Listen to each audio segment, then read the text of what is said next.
Hello everyone, welcome again সবাইকে। Last ক্লাসে আমরা সমাবেশের কনসেপ্ট পড়ছিলাম অ্যান্ড ফর্মুলা দেখছিলাম। ফর্মুলাটা কী ছিল? যে এনসিআর এটা সমান সমান ছিল n factorial divided by r factorial into n minus r factorial. তো এখানে এন ছিল তোমার কতগুলো উপাদান তোমাকে দেওয়া আছে এলিমেন্ট, অ্যান্ড আর কতগুলো করে চুজ করে তোমাকে সময়ের বাছাই করতে হবে। তো পারমুটেশন বা বিন্যাসে তোমার এই যে এইটুকু ছিল ফর্মুলায়, অ্যান্ড তোমার বিন্যাসের সমাবেশের কেসে একটা নতুন টার্ম অ্যাড হয়েছে ভাগ হিসেবে আর ফ্যাক্টোরিয়াল, যেটা কি মিন করে যে তুমি এখানে অ্যাকচুয়ালি সাজাচ্ছ না। বিন্যাসের ক্ষেত্রে তোমাকে সাজাতে হয় বলে আর ফ্যাক্টোরিয়াল টার্মটা থাকে না, এই মানটা বড় থাকে, এখানে মানটা ছোট হয়ে যায়। ওকে, তো ফর্মুলা যেহেতু দেখা আমার হয়ে গেছে, এটুকু বিন্যাস। তাহলে এবার চলো অঙ্ক শুরু করি। লাস্ট দিন আমরা যেরকম অঙ্ক দেখছিলাম ওরকম অঙ্ক দিয়ে শুরু করছি। 9 জন ব্যক্তির একটি দল 2টি যানবাহনে ভ্রমণ করবে, যার একটিতে 7 জনের বেশি, অন্যটিতে 4 জনের বেশি ধরে না। তো দলটি কত প্রকারের ভ্রমণ করতে পারবে? 9 জনকে নিয়ে তুমি যেহেতু ভ্রমণ করবা, তাহলে 2টা যানবাহন যেহেতু আছে, 2টা যানবাহন আমি নিই। যানবাহন 1, এখানে যানবাহন 1, আর এখানে নিলাম যানবাহন 2, অ্যান্ড হচ্ছে যে এখানে আমি নিলাম উপায় সংখ্যা। আচ্ছা, তো যেহেতু প্রথম যানবাহন এখানে 7 ম্যাক্স নিতে পারি, তাহলে এখানে আমি ম্যাক্স 7 এটা চিন্তা করলাম, এটা ম্যাক্স 7 নিতে পারবে, আর এটা নিতে পারবে ম্যাক্স 4, তাই না? তো আমি আপাতত ম্যাক্স 7 দিয়ে শুরু করলাম, এখান থেকে 7 জন নিলাম, তাহলে আমার কাছে 9 জন যেহেতু আছে, এখানে 7 জন নিয়ে নিলে এখানে পড়ে থাকে 2 জন। তারপর উপায় সংখ্যাটা কী হবে? এই 9 জনকে একসঙ্গে নিয়ে যে ভ্রমণ করবা, তখনই তোমার একটা উপায় হিসেবে কাউন্ট হবে ওটা।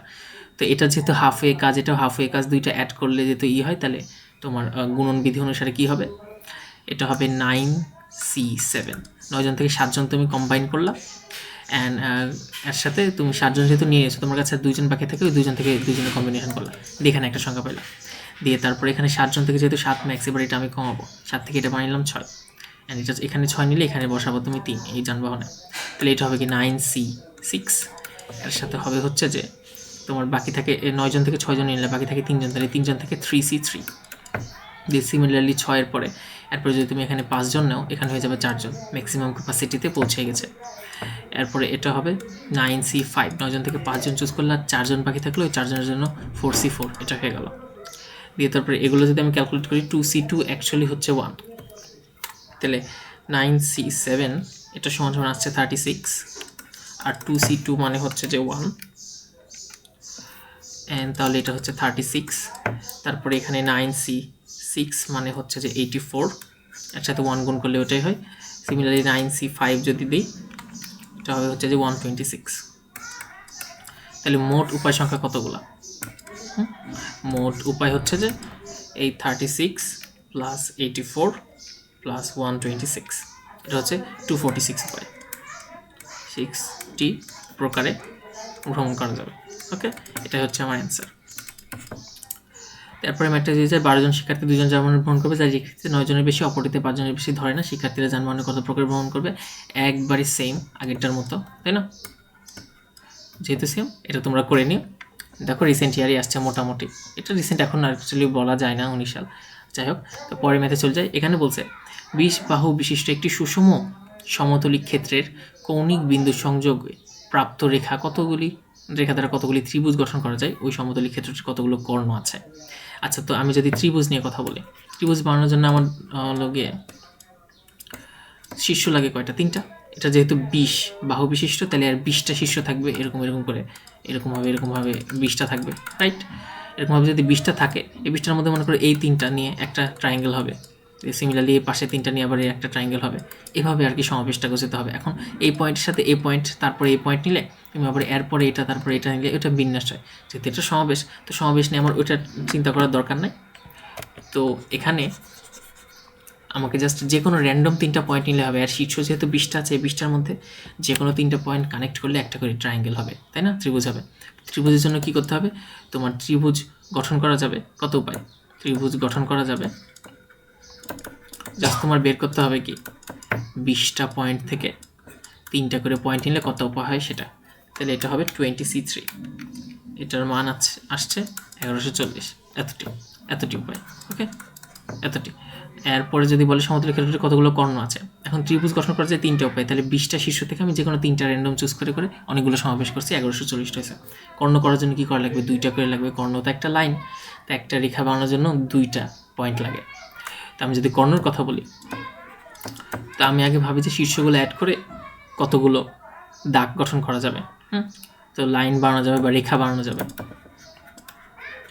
রেখা বানানো যাবে কয়টি? 20টা থেকে তুমি চুজ করলে 2টা করে, তাহলে 20C2, তাই না? এটা কত আসে? 20C2 করলে আসে হচ্ছে 190। তো এটা হলো 190টি। এবার যদি আমি কর্ণর কথা বলি, দেখো এই রেখা যে বানাইলা, তোমার যদি এটা আমি ষড়ভুজ দিয়ে তোমাকে বোঝানোর ট্রাই করি, যদি এরকম থাকে, ষড়ভুজ না, এটা কি হলো, অষ্টভুজ মেবি। আচ্ছা যাই হোক, 1 2 3 4 5 6 7 8, হ্যাঁ অষ্টভুজ এলো। তো অষ্টভুজে দেখো তুমি যদি এই পয়েন্ট আর এই পয়েন্ট কানেক্ট করো, তাহলে এটা একটা কি বাহু হয়। তো তুমি যদি এই পয়েন্টের সাথে এই পয়েন্ট কানেক্ট করো, তাহলে এটা একটা কর্ণ হিসেবে ধরা যায়। এই পয়েন্টের সাথে এই পয়েন্ট করলে এটা একটা কর্ণ হিসেবে ধরা যায়। আবার যদি এই পয়েন্টের সাথে এই পয়েন্ট করো, তাহলে এটাকে আরেকটা বাহু হয়ে যায়। তো তুমি এভাবে বাহু কয়টা পাবা? এভাবে যদি তুমি 8টা থেকে 2টা 2টা করে চুজ করো, তাহলে অনেকগুলো কর্ণ পাবা, ইনফ্যাক্ট অনেকগুলো লাইন পাবা। কিন্তু যদি পাশাপাশি 2টা চুজ করো, তাহলে দেখো লাইন অ্যাকচুয়ালি বাহু কয়টা পাচ্ছ? এই দুটোর জন্য একটা, এই দুটোর জন্য আরেকটা। তো 8টা শীর্ষের জন্য 8টা বাহু পাও না, যেগুলো তোমার কর্ণের আন্ডারে পড়ে না। যেহেতু তোমাকে কর্ণ চাইছে, এই বাহুগুলো তোমাকে মাইনাস করতে হবে। অতএব কর্ণ আছে, এটা কি বলা যায়? কর্ণ আছে হচ্ছে যে 190 মাইনাস, যেহেতু 20 তাহলে -20, তাহলে 170টি। ওকে, এটা হচ্ছে আমার অ্যান্সার। তো এরপর এটা বলছে যে একটি পঞ্চভুজের কর্ণের সংখ্যা নির্ণয় করো। পঞ্চভুজ সিমিলারলি সেম, পঞ্চভুজ মানে 5টা থেকে তুমি 2টা করে করবা, তাহলে এটা আসবে হচ্ছে যে 5C2 করলে হয় 10। এরপরে কর্ণ সংখ্যা কত হবে? কর্ণ সংখ্যা হবে হচ্ছে যে 10 মাইনাস, তুমি 5টা বিয়োগ করবে, কারণ 5টা সাইড আছে, তাহলে 5টি। ওকে, তো এরপরে এখানে আছে যে 7টি সরলরেখার দৈর্ঘ্য যথাক্রমে এত। বলছে দেখা যায় একটি ত্রিভুজ গঠন করার জন্য 4টি সরলরেখা যত প্রকারে বাছাই করা যায় তার সংখ্যা 32। তো 4টা সরলরেখা তুমি চুজ করবে, এখানকার মধ্যে যে কোনো 4টা সরলরেখা চুজ করলে একটা চতুর্ভুজ গঠন করা যাবে এরকম। তো আমার কাছে আছে কত? 1 থেকে 7 পর্যন্ত, তার মানে 7টা। 7টা লেন থেকে তুমি 4টা করে নিলে চতুর্ভুজ গঠন করা যায়।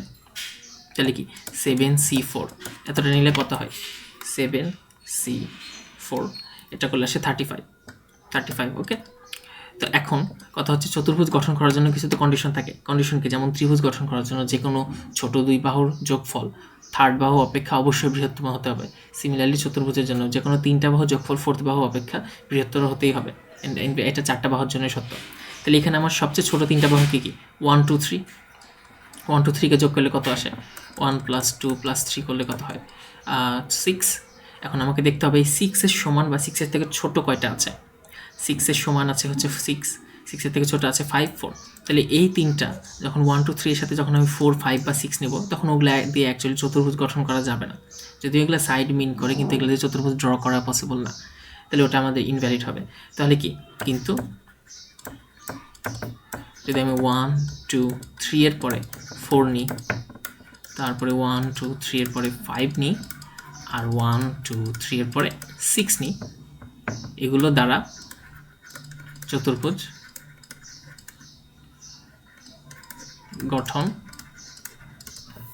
সম্ভব না, নয়। অতএব তাহলে কত প্রকারের চতুর্ভুজ গঠন করা যাবে? তারপরে গঠন করা যাবে,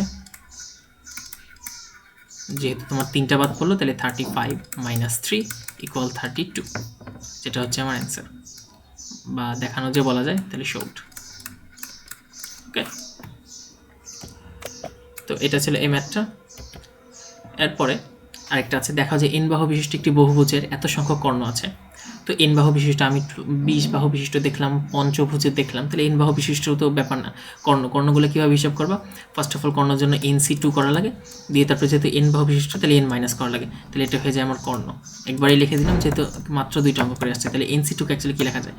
n factorial by 2 factorial into n - 2 factorial minus n।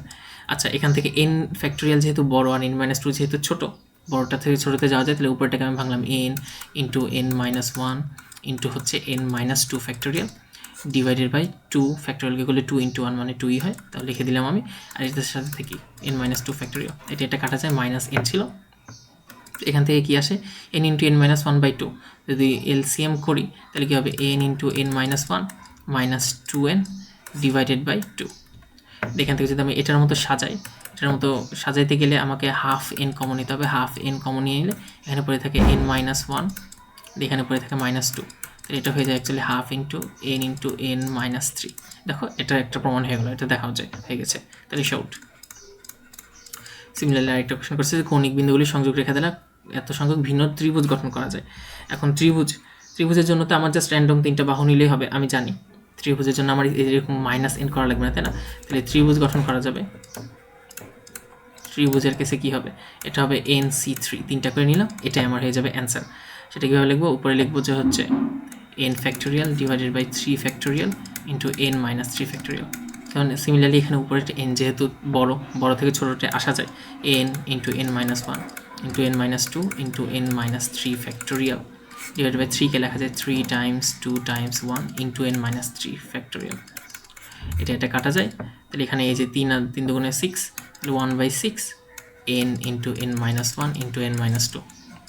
ওকে, এই ম্যাথগুলো তুলনামূলক অনেক ইজি বুঝে থাকলে, তাহলে এটাও আরেকটা শর্ট। তাহলে আমার এখানকার 2টা প্রুফ হয়ে গেল। এরপরে বিন্যাসের সমাবেশ কানেকশন, আমি যখন সমাবেশের কনসেপ্ট পড়েছিলাম তখনই হয়তো বা বলছি, আরেকবার রিক্যাপ করি কি, যে সমাবেশ হচ্ছে যে তোমাকে যদি ABC দিয়ে দেয়, দিয়ে বলে এখান থেকে 2টা করে নিয়ে তুমি সমাবেশ করো, মানে কি তুমি জাস্ট গ্রুপ বাছাই করবে, একটা বানাইতে পারো AB, আরেকটা বানাইতে পারো BC, আরেকটা বানাইতে পারো AC, তাই না? আর যদি এখন বিন্যাসের কথা বলি, বিন্যাসের জন্য তোমাকে হচ্ছে যে এখানে AB একটা, BA একটা হয়, তারপরে BC একটা, CB একটা হয়, AC একটা, CA একটা হয়, তাই না? তো কানেকশনটা কেমন, সমাবেশ হচ্ছে গ্রুপ বাছাই করা, আর বিন্যাস হচ্ছে যে ও গ্রুপের মধ্যে আবার সাজানো। দেখো এবিকে 2 প্রকার সাজানো যায়, 2টা সংখ্যা কি 2 ফ্যাক্টোরিয়াল ভাবে সাজানো যায়, এটাকে 2 ফ্যাক্টোরিয়াল ভাবে, এটাকে 2 ফ্যাক্টোরিয়াল ভাবে। দিয়ে কয়টা গ্রুপ ছিল, 3টা গ্রুপ, 3টা গ্রুপটা মানে কি সমাবেশ। তাহলে আমি যদি ভাবি যে আমার কাছে n সংখ্যক টার্মস আছে, যেখান থেকে আমি r সংখ্যক টার্মস নিয়ে সমাবেশ করব, তাহলে সমাবেশ সংখ্যা হবে, যদি আমি লিখি সমাবেশ সংখ্যা, সমাবেশ হবে হচ্ছে যে NCR, রাইট? এখন যদি বিন্যাস করি, এই সমাবেশ সংখ্যা কি 3টা, এখানে 3টা আছে, এখন প্রত্যেকটার যদি আমি বিন্যাস বের করি, মনে করি একটার বিন্যাস বের করব, তাহলে একটি সমাবেশের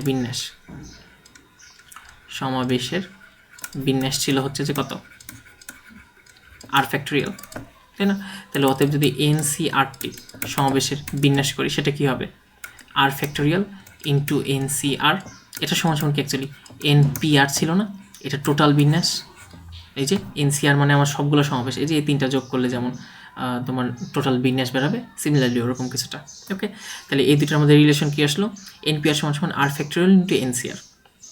ওকে, আশা করি বুঝতে পারছো। তাহলে এরপরে যদি এই ম্যাথটা দেখে, প্রফেসর শব্দটির বর্ণগুলো থেকে প্রতিবারে 4টি করে বর্ণ নিয়ে সমাবেশ ও বিন্যাস সংখ্যা নির্ণয় করো। তোমাকে 2টাই চাইছে, মানে এখান থেকে নর্মালি বিন্যাস বের করতে গেলে তুমি যে আগের ওয়েতে করতে পারবে না, যেহেতু তোমাকে এখানে লেটার কয়টা আছে, 1 2 3 4 5 6 7 8 9 লেটার আছে 9টা, খেয়াল করছো? 9টা থেকে তোমাকে 4টা করে নিতে হবে, অ্যান্ড হলকে বিন্যাস করতে হবে। সমাবেশটা না হয় নেওয়া ইজি, এটা দেখাচ্ছি, কিন্তু বিন্যাসটা তোমার আগের ওয়েতে করা এটা টাফ হয়ে যাবে। ওকে, সেই জন্য বিন্যাসটা আমরা আগের ওয়েতে করবো না, সমাবেশ ইউজ করে করবো, তুলনামূলক ইজিয়ার হবে। তো এখানে 9টা যেহেতু আছে, ডিফারেন্ট অ্যান্ড সেম বর্ণগুলোকে আমি আলাদা করি। একটা আছে P দিয়ে, তারপরে আর আছে 2টা প্রফেসরের, আর দেন তারপরে ও আছে 2টা, এরপরে হচ্ছে যে F আছে একটা, তাহলে এখানে F লিখে দিলাম, আর হচ্ছে যে তারপরে ইও আছে একটা, তারপরে এস আছে 2টা, আর হ্যাঁ ডান, ও আর নেওয়া হয়েছে এফি। হ্যাঁ, 1 2 3 4 5 6 7 8 9, 9টা হয়ে গেছে। তো শব্দগুলির বর্ণগুলিতে প্রতিবারে 4টি করে বর্ণনের সমাবেশ, আগে সমাবেশ করি, তারপরে বিন্যাস হচ্ছে ওগুলোর মধ্যে যেহেতু সাজানো, আগের পেজে বললাম, তো এই সাজানোটা আমি পরে করবো। বিন্যাস করাটা ছোটো ছোটো থাকলে 4টা নিয়ে, 4টার মধ্যে বিন্যাস সংখ্যা 4 ফ্যাক্টোরিয়াল হয়, বা যদি রিপিটেড থাকে তাহলে রিপিটেড নাম্বার দিয়ে ভাগ হয়, এগুলো তুলনামূলক ইজি, তাই না? তো বিন্যাসটা আমি পরে দেখছি, আগে সমাবেশ করি। চলো, সমাবেশ করার জন্য কী করা লাগবে, এরকমগুলো হয়তো বা সমাবেশের কনসেপ্ট পড়ানোর সময় পরপরই 1টা বা 2টা ম্যাথ হয়তো বা করাইছিলাম। সেখানে কী ছিল, তোমার যখন এরকম জোড়া জোড়া থাকবে অ্যান্ড ডিফারেন্ট থাকবে, প্রথমে কিছু কেস আসে। প্রথম কেসটা আমি সাপোজ চিন্তা করলাম যে ডিফারেন্ট বর্ণ কয়টা আছে, 1টা 2টা 3টা 4টা 5টা 6টা। যেহেতু সমাবেশে যায় আসে না, তুমি এ আর নিচ্ছ না, এ আর নিচ্ছ, কারণ এখানে লগে তোমার সাজানোর বিষয়টা আসছে না, যার কারণে তোমাকে চিন্তা করতে হবে যে তোমার 1 2 3 4 5 6 6টা ডিফারেন্ট বর্ণ আছে, তাহলে সবগুলো ভিন্ন বর্ণ নিয়ে যদি আমি একটা সমাবেশ বানাই, ভিন্ন ভিন্ন বর্ণ নিয়ে সমাবেশ, সবগুলো ভিন্ন ভিন্ন বর্ণ নিয়ে সমাবেশ কত হয় দেখো, যেহেতু তোমার বর্ণ আছে 6টা, তুমি নিচ্ছ 4টা, তাহলে 64, এটা আসে হচ্ছে যে 15, এতটি। ওকে, এখন এগুলোর মধ্যে যদি বিন্যাস করা, এটার মধ্যে বিন্যাস করা দেখো ইজি, তুমি 4টা করে নিয়েছো, 4টাই ডিফারেন্ট, তাহলে এগুলোর মধ্যে প্রতিটি সমাবেশে বিন্যাস কত হচ্ছে, প্রতিটি সমাবেশে বিন্যাস, এটা সমান সমান হচ্ছে কি 4টা যেহেতু ডিফারেন্ট তাহলে 4 ফ্যাক্টোরিয়াল, এটা সমান সমান করলে কি আসে 24। তাহলে অতএব এখানে টোটাল কত বিন্যাস হবে, প্রতিটি সমাবেশে বিন্যাস করছো কিন্তু টোটাল বিন্যাস সমান সমান কী হবে, একটা সমাবেশের জন্য 24 হলে 15টা সমাবেশের জন্য 15 টাইমস 24 সমান সমান হচ্ছে যে 360, 360টি। ওকে, বিন্যাস এতটি। এরপর এটা একটা কেস গেল, সবগুলো ডিফারেন্ট নেই। এখন সেকেন্ড কেস যদি আমি চিন্তা করি, সেকেন্ড কেসে মনে করো আমি একটা জোড়া নিব আর 2টা ডিফারেন্ট নিব, আমাকে পূর্ণ করতে হবে কিন্তু বর্ণ 4টা, তাহলে 4টার জন্য আমি এই যে এরকম জোড়া নিয়ে নিলাম, এক জোড়া নিয়ে নিলাম, আর তারপরে বাকি যে জায়গাটা থাকবে, বাকি 2টা জায়গায় 2টা আমি এই যে ডিফারেন্ট ওয়ার্ড কয়টা আছে, 1টা 2টা 3টা 4টা 5টা, বাকি 5টা থাকে, এটা নিয়ে নিলে সেম টাইপ আর ইনক্লুড করে, মানে যে কোনো এক জোড়া, এটা লেখা যায় আমি ল্যাঙ্গুয়েজে দিতে পারি এক জোড়া একই বর্ণ এবং 2টি ভিন্ন বর্ণ নিয়ে সমাবেশ একবারে লেখা যায়। সমাবেশটা কি হবে, সমাবেশ সমান সমান হবে, এটা সমাবেশটা আমি একটু ভেঙে যদি তোমাকে বুঝাতে চাই, ফার্স্টে এক জোড়া বর্ণ নিবা, একই বর্ণ জোড়া তোমার কাছে কয়টা আছে, 1টা 2টা 3টা, তো তুমি চুজ করবা এক জোড়া, এই 3টা থেকে যে কোনো এক জোড়া চুজ করতে পারো। ওকে, মনোযোগ দিয়ে শুনো যে এই 3টা জোড়া আছে, 3টা জোড়া থেকে তুমি যে কোনো এক জোড়া নিবা, এক জোড়া নেওয়া মানে 2টা জায়গা ফিল দিয়ে বাকি থাকে বাকি 2টা জায়গা, তো 3টা থেকে আমি এক জোড়া চুজ করতে চাই, তাহলে এটার জন্য কী হবে 3C1, আমি তো তোমাকে সাজাইতে বলছি না, তুমি যেহেতু জাস্ট চুজ করবা বাছাই করবা, তো আমি কম্বিনেশন ইউজ করলাম 3C1, এরপরে গুণ দিলাম কারণ আমি কেবল দুইটা ওয়ার্ড 2টা জায়গা ফিল করছি, আরও 2টা জায়গা আমার কাছে আছে, ওই 2টা কি ডিফারেন্ট বর্ণ দিয়ে, তুমি মনে করো আর নিয়ে নিয়েছো, তাহলে তোমার কাছে এখন ডিফারেন্ট বর্ণ হাতে কয়টা থাকে, 1 2 3 4 5 OS, এগুলো ডিফারেন্ট বর্ণ হিসেবে ইনক্লুড হবে। তো সিমিলারলি তুমি যদি এখন আর না চুজ করে ও চুজ করতা, তাহলে তোমার কাছে ডিফারেন্ট বর্ণ কী কী থাকতো, FPERS। ওকে, তাও স্টিল তোমার কাছে 5টা ডিফারেন্ট বর্ণই থাকতো। তো এখানেও আমি ইমাজিন করবো যে এখান থেকে আমি যে কোনো একটা চুজ করে ফেলছি, তাহলে আমার কাছে আরও 2টা ঘর ফাঁকা আছে, যার জন্য আমার কাছে 5টা ডিফারেন্ট লেটার আছে, তো 5টা ডিফারেন্ট লেটার থেকে আমি 2টা চুজ করব, তাহলে এটা হবে 3C1 টাইমস হচ্ছে 5C2, এটাও হচ্ছে 30।